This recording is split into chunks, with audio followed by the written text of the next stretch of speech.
जय श्री कृष्ण दोस्तों, life style with God में आपका स्वागत है। दोस्तों, यहाँ पर हम श्रीमद् भगवद गीता के दूसरे अध्याय का अध्ययन कर रहे हैं, जिसका नाम सांख्य योग है। आज हम 50वें और 51वें श्लोक का अध्ययन करेंगे।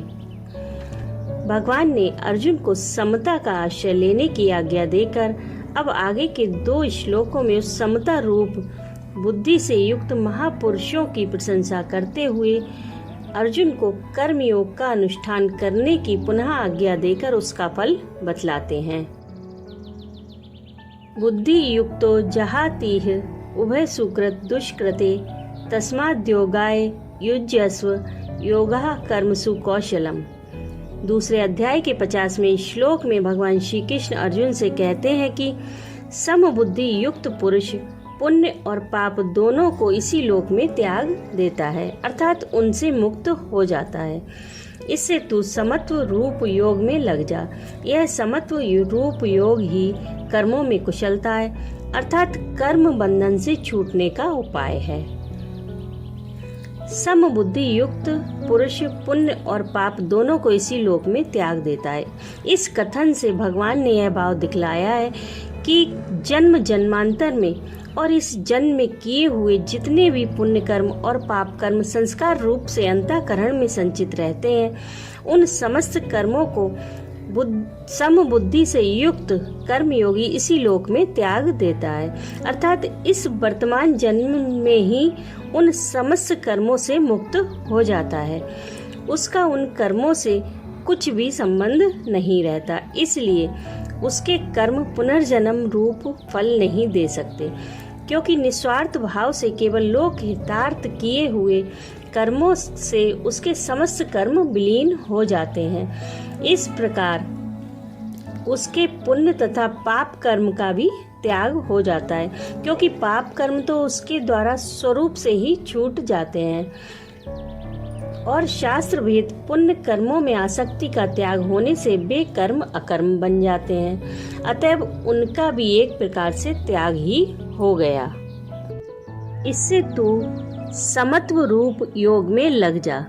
इस कथन से भगवान ने यह भाव दिखलाया है कि समबुद्धि से युक्त हुआ योगी जीवन मुक्त हो जाता है, इसलिए तुम्हें वैसा ही बनना चाहिए। यह समत्व रूप योग ही कर्मों में कुशलता है। इस कथन से यह भाव दिखलाया गया है कि कर्म स्वाभाविक ही मनुष्य को बंधन में डालने वाले होते हैं और बिना कर्म किए कोई भी मनुष्य नहीं रह सकता। कुछ ना कुछ उसको करना ही पड़ता है। ऐसी परिस्थिति में कर्मों से छूटने की सबसे अच्छी युक्ति समत्व योग ही है।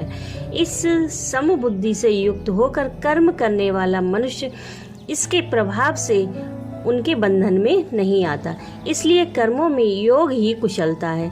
साधन काल में समबुद्धि से कर्म करने की चेष्टा की जाती है और सिद्धावस्था में समत्व में पूर्ण स्थिति होती है।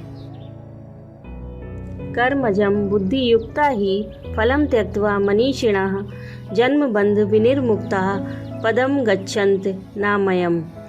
दूसरे अध्याय के 51वें श्लोक में भगवान श्री कृष्ण अर्जुन से कहते हैं कि क्योंकि समबुद्धि से युक्त ज्ञानी जन कर्मों से उत्पन्न होने वाले फल को त्याग कर जन्म रूप बंधन से मुक्त हो निर्विकार परम पद को प्राप्त हो जाते हैं। समबुद्धि पूर्वक कर्मों का करना किस कारण से कुशलता है, यह बात इस श्लोक में बतलाई जाती है।